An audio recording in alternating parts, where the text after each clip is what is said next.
Hello guys, welcome back to Riyara. പുതിയ വീഡിയോയിലേക്ക് എല്ലാവർക്കും സ്വാഗതം. ഇന്ന് നമ്മൾ ഉണ്ടാക്കാൻ പോകുന്നത് ഗോവയ്ക്ക തോരനാണ്. അപ്പോൾ ഈ വീഡിയോ കാണുന്നവർ ചാനൽ സബ്സ്ക്രൈബ് ചെയ്തിട്ടില്ലെങ്കിൽ ചാനൽ സബ്സ്ക്രൈബ് ചെയ്യുക, ലൈക്ക് ചെയ്യുക, ഷെയർ ചെയ്യാം. നമുക്കിനി ഗോവക്ക തോരൻ എങ്ങനെ ഉണ്ടാക്കുന്നതെന്ന് നോക്കാം. ഗോവക്ക തോരൻ ഉണ്ടാക്കാനായിട്ട് കോവക്ക ഞാനൊരു 1/2 കിലോനെടുത്ത് ഈ പരുവത്തിലായി അരിഞ്ഞു വെച്ചിട്ടുണ്ട്. അതായത് വട്ടത്തിൽ അരിഞ്ഞു വെച്ചിട്ടുണ്ട്. അതിന് വേണ്ടിയിട്ട് ഒരു സവാള ചെറുതായിട്ട് അരിഞ്ഞിട്ടുണ്ട്, 4 ഉള്ളി അരിഞ്ഞു വെച്ചിട്ടുണ്ട്, 4 പച്ചമുളക്. നമ്മൾ മുളക് പൊടി ഇടാത്തത് കൊണ്ട് പച്ചമുളകാണ് ഞാൻ കൂടുതൽ എടുത്തേക്കുന്നത്. നിങ്ങളുടെ ആവശ്യത്തിനനുസരിച്ചിട്ട് മുളകിടാവുന്നതാണ്. വേപ്പില. നമുക്കിനി ഒരു കടായി അടുപ്പത്തോട്ട് വെച്ചിട്ട് അതിലേക്ക് വെളിച്ചെണ്ണ ഒഴിച്ച് കടുക് താളിക്കാൻ നോക്കാം. അതിനായി ഞാനിവിടെ കടായി അടുപ്പത്ത് വെച്ചിട്ടുണ്ട്. കടായി ഏകദേശം ചൂടായി കഴിയുമ്പോൾ നമുക്കതിലോട്ട് വെളിച്ചെണ്ണ ഒഴിക്കാം. ഞാനിപ്പോൾ കടായിലോട്ട് വെളിച്ചെണ്ണ ഒഴിച്ചിട്ടുണ്ട്. പ്രത്യേകം ശ്രദ്ധിക്കാനുള്ളത്, കടായിൽ വെളിച്ചെണ്ണ ചൂടായതിന് ശേഷം മാത്രം കടുകിടുക. അപ്പോൾ വെളിച്ചെണ്ണ നന്നായിട്ട് ചൂടായിട്ടുണ്ട്. നമുക്കിനി കടുകിട്ട് കൊടുക്കാം.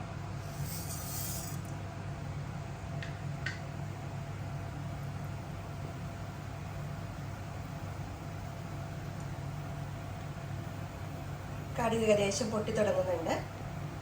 ഇനി നമുക്കതിലോട്ട് ആവശ്യമായ ഉള്ളിയും, ആദ്യം നമുക്ക് പച്ചമുളക് ഇട്ട് കൊടുക്കാം. പച്ചമുളക് ഇട്ട് കൊടുക്കുമ്പോൾ ആ എരിവ് മുളക് നന്നായിട്ട് വഴറ്റ് കിട്ടിക്കഴിയുമ്പോഴത്തേക്കും നമുക്ക് എരിവ് അധികം ഉണ്ടാവില്ല. ഇപ്പോൾ കുട്ടികൾക്കാണെങ്കിൽ നമുക്കിപ്പോൾ കടുക് നന്നായിട്ട് വറുത്ത് വന്നിട്ടുണ്ട്. നമുക്കതിലോട്ട് ആദ്യം പച്ചമുളക് ഇട്ട് കൊടുക്കാം. പച്ചമുളക് ഇട്ട് കൊടുക്കുന്നതിൻ്റെ കാര്യം, പച്ചമുളക് വറുത്ത് വരുമ്പോൾ അത്രയും ആ എരിവ് ഉണ്ടാവില്ല. അപ്പോൾ കുട്ടികൾക്ക് കഴിക്കുന്നതിന് പ്രശ്നം ഉണ്ടാവില്ല. അതിനുശേഷം നമുക്ക് സവാള ഇട്ട് കൊടുക്കാം.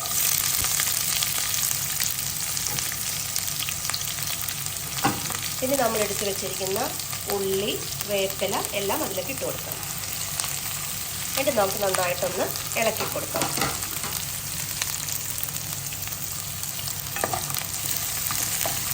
നമുക്ക് കുറച്ച് ഉപ്പ് ഇതിലോട്ട് ഇട്ട് കൊടുക്കാം. അപ്പോൾ സവാള നന്നായിട്ട് വഴന്ന് എളുപ്പത്തിൽ കിട്ടുന്നതായിരിക്കും. നമുക്ക് പതുക്കെ ഉപ്പിട്ടതിന് ശേഷം ഇളക്കി കൊടുക്കാം.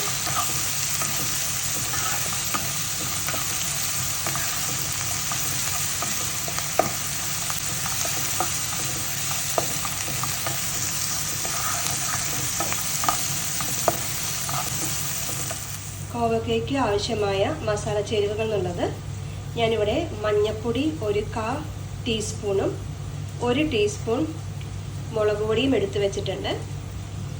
നമുക്കിനി സവാള വഴറ്റിയതിന് ശേഷം വഴണ്ടി വന്നു കഴിയുമ്പോൾ നമുക്ക് പൊടി ഇട്ട് കൊടുക്കാം.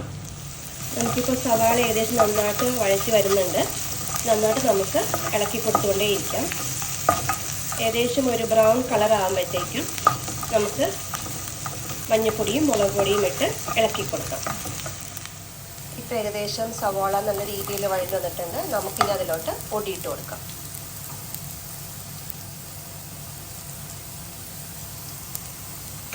ഇനി നമുക്ക് നന്നായിട്ട് ഇളക്കി യോജിപ്പിക്കാം.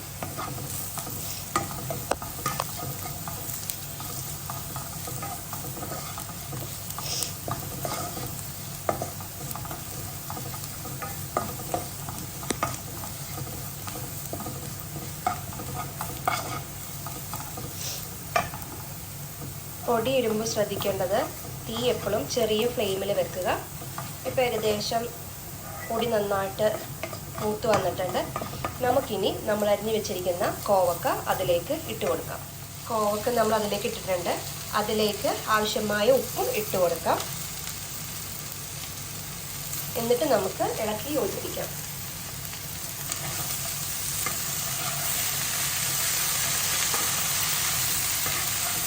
തീ ചെറിയ ഫ്ലെയിമിൽ തന്നെ വെച്ചാൽ മതി. നമുക്ക് നന്നായിട്ട് കൂട്ടി യോജിപ്പിച്ച് മൂടി വെക്കാൻ നോക്കാം. ഇപ്പോൾ കോവക്ക നന്നായിട്ട് നമ്മുടെ സവാളയും എല്ലാം ഇത് നന്നായിട്ട് ഇളക്കി യോജിപ്പിച്ച് വെച്ചിട്ടുണ്ട്. നമുക്കിനി സിമ്മായിട്ട് തന്നെ മൂടി വെക്കാം. തീ ചെറിയ ഫ്ലെയിമിൽ വെക്കാം. ഏകദേശം ഇപ്പോൾ ചട്ടിയിൽ നിന്ന് ആവി വരുന്നുണ്ട്. നമുക്കൊന്ന് തുറന്നിട്ട് രണ്ടാമതൊന്ന് ഇളക്കി കൊടുക്കാം.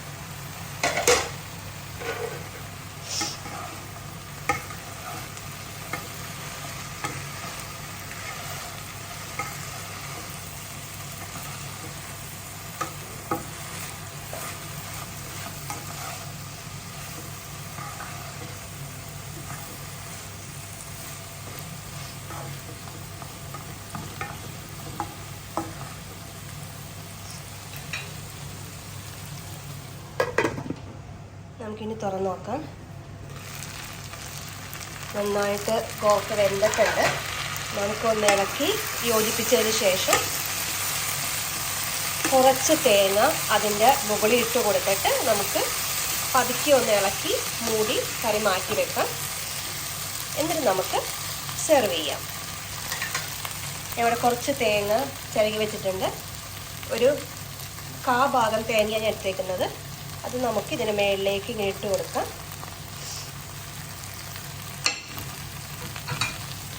എന്നിട്ട് നമുക്കൊന്ന് പതുക്കെ ഇളക്കി, അത് തേങ്ങ വേകണമെന്നില്ല, അപ്പോൾ നല്ലൊരു ടേസ്റ്റ് കിട്ടും.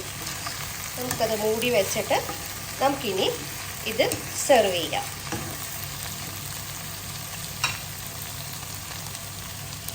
നമ്മുടെ കോവക്ക റെഡി ആയിട്ടുണ്ട്. നമുക്കിനി ഒരു പാത്രത്തിലേക്കാറ്റി മാറ്റി വെക്കാം. അപ്പോൾ നിങ്ങൾക്ക് ഈ വീഡിയോ ഇഷ്ടമായെങ്കിൽ ലൈക്ക് ചെയ്യുക, ഷെയർ ചെയ്യുക, കമൻറ്റ് ചെയ്യുക. See you soon. ബൈ.